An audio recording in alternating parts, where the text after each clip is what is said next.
माघ पूर्णिमा का बाकी पूर्णिमाओं की तरह विशेष महत्व है। इस व्रत को करने से व्यक्ति की सभी मनोकामनाएं पूर्ण होती हैं। माघ पूर्णिमा पर इस पौराणिक कथा का पाठ जरूर करना चाहिए, इसके बिना व्रत अधूरा माना जाता है। यहाँ सुने माघ पूर्णिमा की पौराणिक व्रत कथा। एक नगर में धनेश्वर नाम के एक ब्राह्मण रहता था।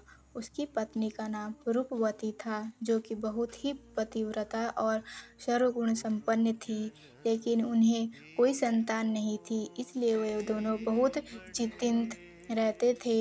एक बार उस नगर में एक महात्मा आए। उन्होंने उस नगर के सभी घरों से दान लिया, लेकिन धनेश्वर की पत्नी जब भी उन्हें दान देती तो वे उसे लेने से मना कर देते थे।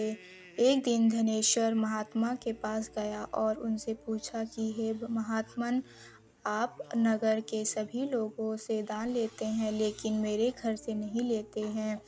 हमसे अगर कोई भूल हुई हो तो हम ब्राह्मण दंपति आपसे क्षमा याचना करते हैं। इस पर महात्मा ने कहा कि नहीं विप्र, तुम तो हमेशा आदर सत्कार करने वाले ब्राह्मण हो, तुमसे भूल तो कभी भी नहीं हो सकती। महात्मा की भी बात सुनकर धनेश्वर हाथ जोड़कर बोला, हे मुनिवर, फिर आखिर क्या कारण है, कृपया हमें उनसे अवगत कराएं। इस पर महात्मा बोले, हे विप्र, तुम्हारे कोई संतान नहीं है। जो दंपति निसंतान हो उसके हाथ से भिक्षा कैसे ग्रहण कर सकता हूँ। तुम्हारे द्वारा किया गया दान लेने के कारण मेरा पतन हो जाएगा। बस यही कारण है कि मैं तुम्हारे घर से दान स्वीकार नहीं करता। महात्मा के ऐसे बोल सुनकर धनेश्वर उनके चरणों में गिर पड़ा और विनती करते हुए बोला, हे महात्मन, संतान न होना ही तो हम पति पत्नी के जीवन की सबसे बड़ी निराशा है। यदि संतान प्राप्ति का कोई उपाय हो तो बताने की कृपा करें। मुनिवर ब्राह्मण का दुख देखकर महात्मा बोले, हे विप्र, तुम्हारे इस कष्ट का एक आसान तरीका है। तुम्हें 16 दिन तक श्रद्धापूर्वक काली माता की पूजा कर उन्हें प्रसन्न करना होगा। उनकी कृपा से अवश्य तुम्हें संतान की प्राप्ति होगी। इतना सुनकर धनेश्वर बहुत खुश हुआ। उसने महात्मा का आभार प्रकट किया और घर आकर पत्नी को सारी बात बताई। इसके बाद धनेश्वर माँ काली की उपासना के लिए वन चला गया। ब्राह्मण ने पूरे 16 दिन तक काली माता की पूजा की और उपवास रखा। उसकी भक्ति देखकर और विनती सुनकर काली माता ब्राह्मण के सपने में आई और बोली, हे धनेश्वर, तू निराश मत हो। मैं तुझे संतान के रूप में संतान की प्राप्ति का वरदान देती हूँ, लेकिन 16 साल की आयु में ही उसकी मृत्यु हो जाएगी। काली माता ने कहा, यदि तुम पति पत्नी विधि पूर्वक 32 पूर्णिमा का व्रत करोगे तो तुम्हारी संतान दीर्घायु हो जाएगी। प्रातःकाल जब तुम उठोगे तो तुम्हें यहाँ आम का एक वृक्ष दिखाई देगा। उस पेड़ से एक फल तोड़ना और ले जाकर अपनी पत्नी को खिला देना। शिव जी की कृपा से तुम्हारी पत्नी गर्भवती हो जाएगी। इतना कहकर माता अंतर्ध्यान हो गई। प्रातःकाल जब धनेश्वर उठा तो उसे आम का वृक्ष दिखा, जिस पर बहुत ही सुंदर फल लगे थे। वो काली माँ के कहे अनुसार फल तोड़ने के लिए वृक्ष पर चढ़ने लगा। उसने कई बार प्रयास किया, लेकिन फिर भी फल तोड़ने से असफल रहा। तभी उसने गणेश भगवान का ध्यान किया और गणपति की कृपा से इस बार वह वृक्ष पर चढ़ गया और उसने फल तोड़ लिया। धनेश्वर ने अपनी पत्नी को वो फल दिया, जिसे खाकर वो कुछ समय बाद गर्भवती हो गई। दंपति काली माँ के निर्देश के अनुसार हर पूर्णिमा पर दीप जलाते रहे। कुछ दिन बाद भगवान शिव की कृपा हुई और ब्राह्मण की पत्नी ने एक सुंदर बेटे को जन्म दिया, जिसका नाम उन्होंने देवीदास रखा। जब पुत्र 16 वर्ष का होने को हुआ तो माता पिता को चिंता होने लगी कि इस वर्ष अब उसकी मृत्यु न हो जाए। इस पर उन्होंने देवीदास के मामा को बुलाया और कहा, तुम देवीदास को विद्या अध्ययन के लिए काशी ले जाओ और 1 वर्ष बाद वापस आना। दंपति पूरी आस्था के साथ पूर्णिमासी का व्रत कर पुत्र के दीर्घायु होने की कामना करते रहे।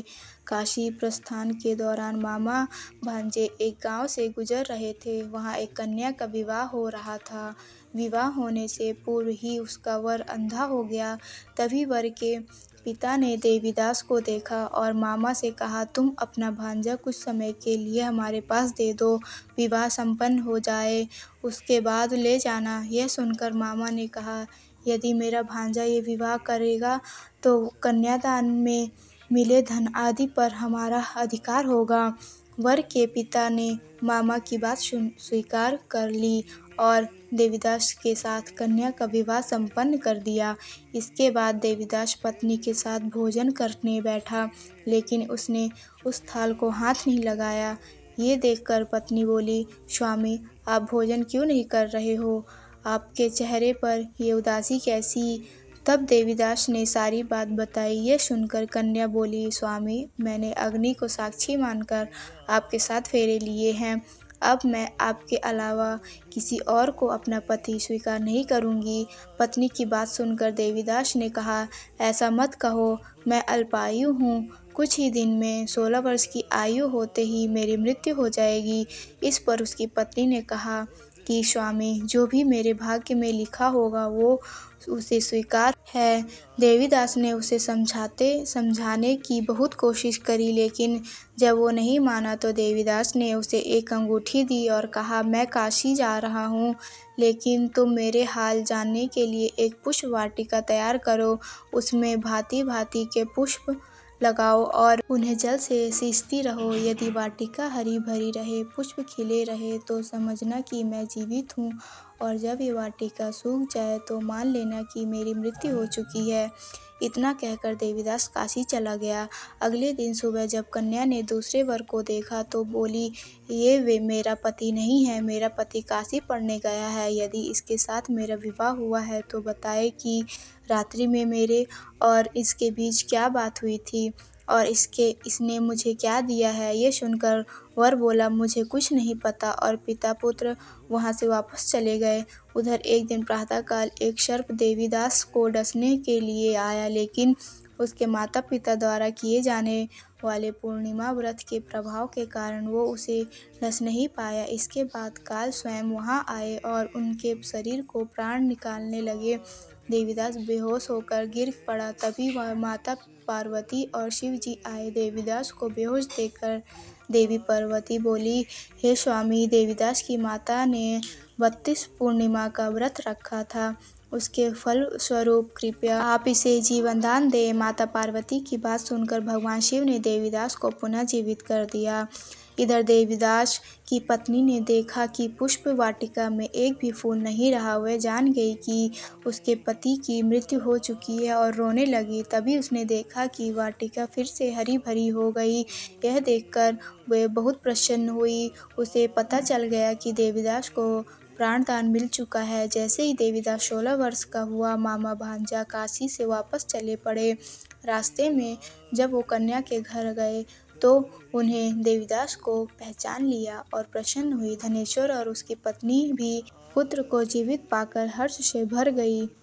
मान्यता है कि जो व्यक्ति श्रद्धापूर्वक पूर्णिमा का व्रत रखता है या रखती है और कथा सुनती है या सुनता है, उन्हें संतान का सुख मिलता है और सारी मनोकामनाएं पूर्ण होती है। बोलो विष्णु भगवान की जय।